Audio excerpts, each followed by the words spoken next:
नमस्कार प्रिय दर्शकों, आप देख रहे हैं ज्योतिष मंत्र।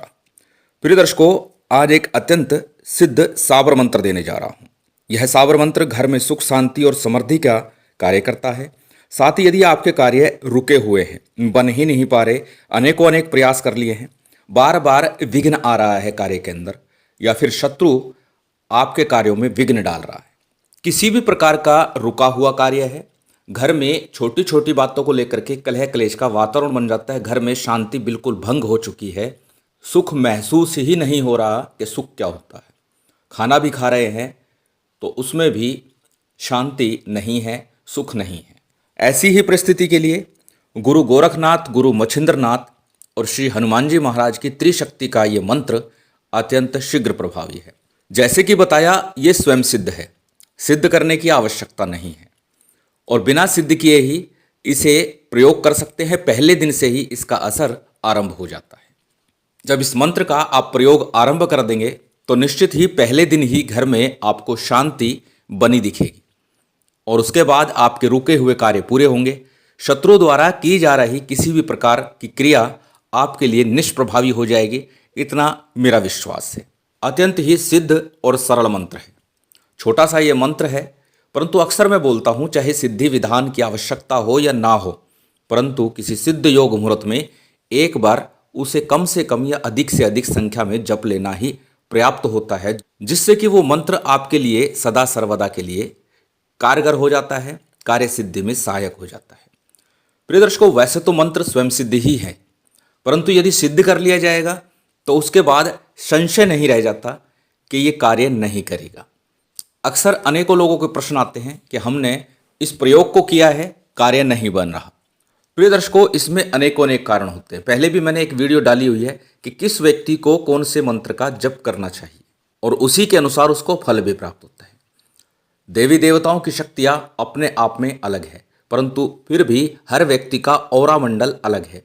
अभी हमारे एक जागरूक दर्शक ने यही प्रश्न किया कि औरा मंडल के हिसाब से मंत्र बताइए, तो निश्चित है औरा मंडल का बहुत अधिक प्रभाव होता है। परंतु आज का जो मंत्र है इसमें त्रिशक्तियां हैं, तो ये मंत्र अत्यंत लाभकारी हो जाता है और लगभग प्रत्येक औरा मंडल के लिए भी ये मंत्र सिद्ध और कारगर बन जाता है।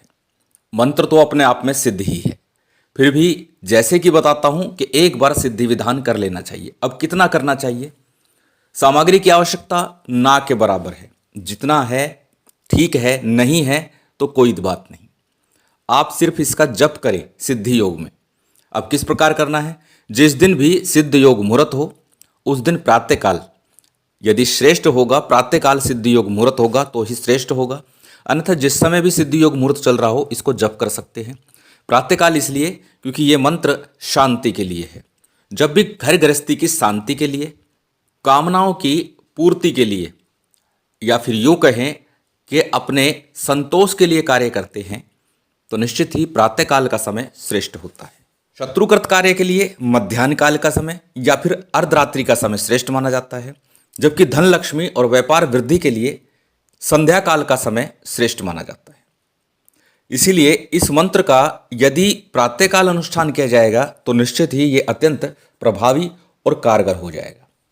पहले बात कर लेता हूँ सामग्री की। जैसे कि बताया, बहुत अधिक आवश्यकता नहीं है। जो भी आपके पास है, घर में अक्षत हैं थोड़े से ले लीजिए, पुष्प यदि प्रबंध होता है तो थोड़े से पुष्प रख लीजिए, एक जल का पात्र, थोड़ा सा प्रसाद चाहे कोई भी हो, दूध से बना कोई नैवेद्य हो सकता है, अथवा अक्सर बताता हूँ जब गुरु गोरखनाथ जी की आराधना करनी हो तो सबसे श्रेष्ठ है खीर का या शक्कर का नैवेद्य।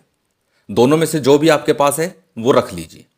और कुछ नहीं है तो मिश्री या पताशे का नैवेद्य आप रख लीजिए। दीपक की बात करें तो घी या तेल का कोई भी दीपक चल जाएगा।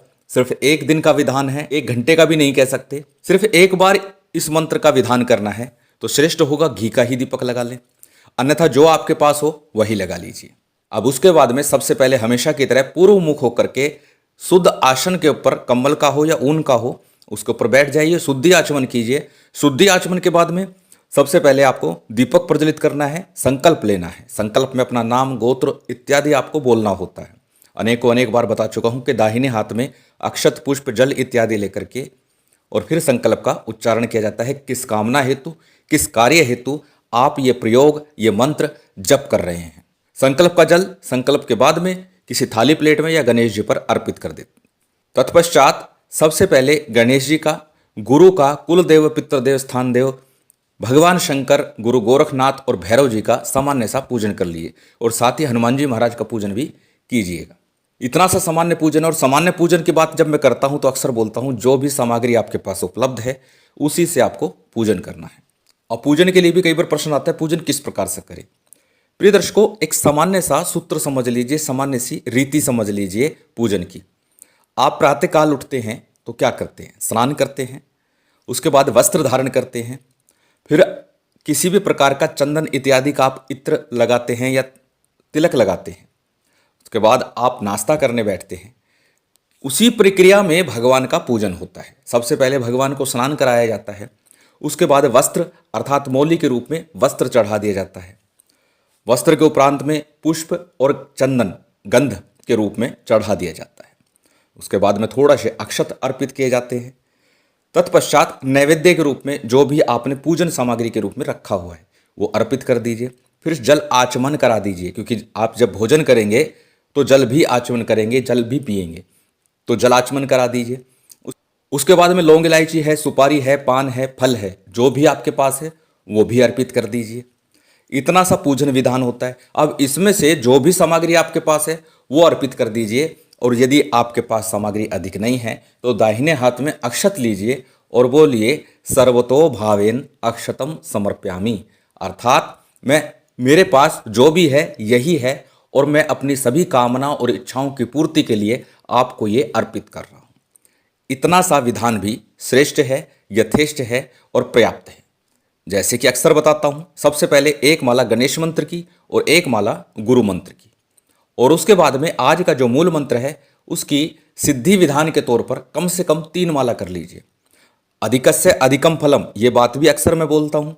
यदि कर सके तो 11 माला का जप करें, नहीं तो कम से कम 3 माला का जप कर लीजिए। वैसे तो 1 माला भी पर्याप्त है, परंतु 3 माला कर लेंगे तो उससे आपका ध्यान भी लगेगा और मंत्र भी चैतन्य निश्चित तौर पर हो जाएगा। मंत्र स्वयं सिद्ध है, संशय बिल्कुल ना रखिएगा। यदि आप सिद्धि विधान नहीं भी करते हैं तो भी इस मंत्र का प्रयोग आज से ही आरंभ कर सकते हैं। और प्रयोग किस प्रकार करना है इस मंत्र का?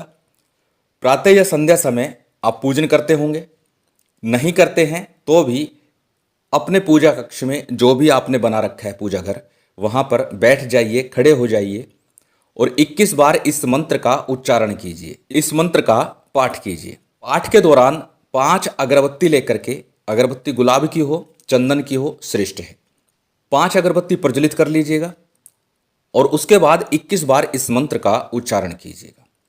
मंत्र उच्चारण के बाद में पूरे घर में से उन अगरबत्ती को घुमा दीजिएगा एक बार और उसके बाद उन अगरबत्ती को ले जाकर के मुख्य द्वार पर लगा दीजिएगा। बस इतना सा प्रयोग है। इस प्रयोग से पहले ही दिन आपको शांति प्रतीत होगी, महसूस होगी, घर में शांति का वातावरण दिखाई देगा। चलिए अब जान लेते हैं उस विशेष और खास मंत्र को। मंत्र आपकी स्क्रीन पर है, आप इसे नोट कर सकते हैं, स्क्रीनशॉट ले सकते हैं। मंत्र को एक बार मैं बोल करके बता देता हूं। मंत्र इस प्रकार है, बलवान बलवते बाबा हनुमान, वीर हनुमान, आन करो यह कारज मोरो, आन हरो सब पीरा मेरो, आन हरो तुम इंद्र का कोठा, आन धरो तुम वज्र का कोठा। दुहाई मछिंद्रनाथ की, दुहाई गोरखनाथ की।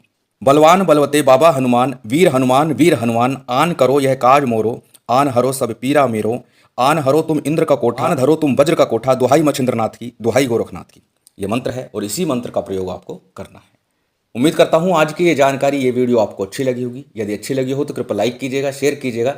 यदि चैनल पर नए हैं तो सब्सक्राइब कर बेल आइकन बटन दबा दीजिएगा। श्री हनुमान जी महाराज, गुरु गोरखनाथ जी की कृपा आपको बनी रहे। जय माता दी, जय श्री राम।